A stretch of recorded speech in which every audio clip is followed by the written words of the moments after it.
ಯೋಗ. ಇದಕ್ಕೆ ಹೆಸರು ಚಾಮರ ಯೋಗ ಅಂದ್ಬಿಟ್ಟು. ಈ ಯೋಗ ಜಾತಕದಲ್ಲಿ ಇದ್ರೆ ಇವರು ಸುಮ್ಮನೆ ಕೂತ್ಕೊಳ್ಳಲ್ಲ. ಇವರು ಏನಾದ್ರೂ ಸಾಧಿಸಿ ಅದರಿಂದ ಪ್ರಶಂಸೆ ಗಳಿಸಿ ಉನ್ನತ ಮಟ್ಟಕ್ಕೆ ಹೋಗ್ತಾರೆ.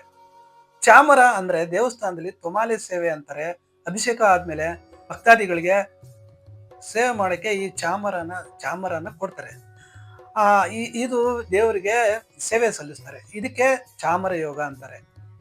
ಈ ಶುಕ್ಲ ಪಕ್ಷದ ಚಂದ್ರ ಹೇಗೆ ದಿನದಿನಕ್ಕೆ ವೃದ್ಧಿ ಆಗ್ತಾರೋ, ಇವರು ಜೀವನದಲ್ಲಿ ಹಂತ ಹಂತವಾಗಿ ಉನ್ನತ ಮಟ್ಟಕ್ಕೆ ಹೋಗಿ ಇವರು ಒಳ್ಳೆ ನಡತೆ, financially well in position, name and fame, ಮತ್ತೆ ಇವ್ರ ಅಂಡರ್ನಲ್ಲಿ ತುಂಬಾ ಜನ ಕೆಲಸ ಮಾಡ್ತಾರೆ. ಮತ್ತೆ ಇವ್ರಿಗೆ ದೀರ್ಘಾಯು ಇರುತ್ತದೆ.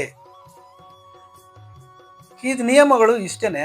ಲಗ್ನಾಧಿಪತಿ ಹಸ್ತನಾಗದೆ, ಲಗ್ನದಲ್ಲೇ ಇದ್ದು, ಹಸ್ತನಾಗದೆ ಅಂದ್ರೇನು, ರವಿಯಿಂದ ಹಸ್ತಂಗತನಾಗದೆ ಇದ್ದು, ಸ್ವಕ್ಷೇತ್ರ ಅಥವಾ ಉಚ್ಚ ಕ್ಷೇತ್ರದಲ್ಲಿದ್ದು, ಮತ್ತೆ ಲಗ್ನಕ್ಕೆ ಒಂದು ಶುಭ ಗ್ರಹದ ದೃಷ್ಟಿ ಇದ್ದಲ್ಲಿ ಇದು ಚಾಮರ ಯೋಗ ಅನಿಸ್ಕೊಳ್ಳುತ್ತೆ.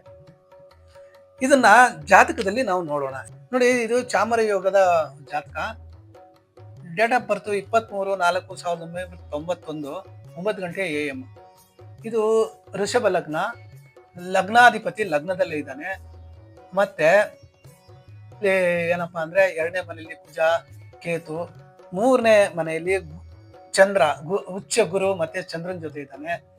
ಮತ್ತೆ ರಾಹು ಅಷ್ಟಮದಲ್ಲಿದ್ದಾನೆ, ಶನಿ ನವಮದಲ್ಲಿದ್ದಾನೆ, ಲಾಭ ಸ್ಥಾನದಲ್ಲಿ ಬುಧ ವಕ್ರಿ ಬುಧನಿದ್ದಾನೆ, 12ನೇ ಮನೆಯಲ್ಲಿ ರವಿ ಇದ್ದಾನೆ. ಇಲ್ಲಿ ಬುಧ ಇಲ್ಲಿ ನೀಚ ಆಗಿದ್ದಾನೆ. ಆದ್ರೆ ಯಾವಾಗ ಬುಧ ವಕ್ರಿ ಆಗ್ತಾನೋ ಅದು ನೀಚ ಭಂಗ ಆಗೋಗ್ಬಿಡುತ್ತೆ.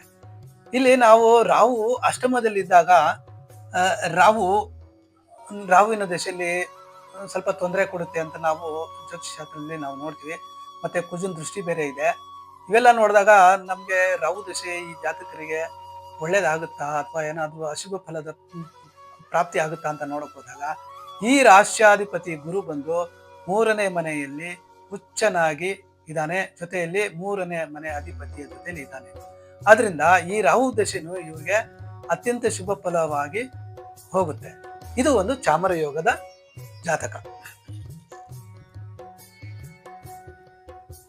ಚಾಮರ ಯೋಗದ ಇನ್ನೊಂದು ಜಾತಕವನ್ನು ನೋಡೋಣ.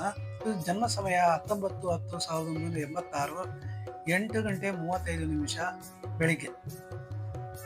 ಇವರು ಲಗ್ನ ತುಲಾ ಲಗ್ನ. ಲಗ್ನದಲ್ಲೇ ಬುಧ ಶುಕ್ರರಿದ್ದಾರೆ. 2ನೇ ಮನೆಯಲ್ಲಿ ಶನಿ, 4ನೇ ಮನೆಯಲ್ಲಿ ಅಂದ್ರೆ ಚತುರ್ಥ ಸ್ಥಾನದಲ್ಲಿ ಕುಜ, ಪಂಚಮದಲ್ಲಿ ಗುರು ಚಂದ್ರ, ಷಷ್ಠ ಸ್ಥಾನದಲ್ಲಿ ರಾಹು, ಮತ್ತೆ ದ್ವಾದಶ ಸ್ಥಾನದಲ್ಲಿ ರವಿ ಕೇತು ಇದ್ದಾರೆ. ಇದು ನಾವು ಸೂಕ್ಷ್ಮವಾಗಿ ನೋಡಿದಾಗ ಇದು ಕಾಳಸರ್ಪ ಯೋಗದ ಜಾತಕ ಅಂತ ನಾವು ಹೇಳ್ಬೋದು.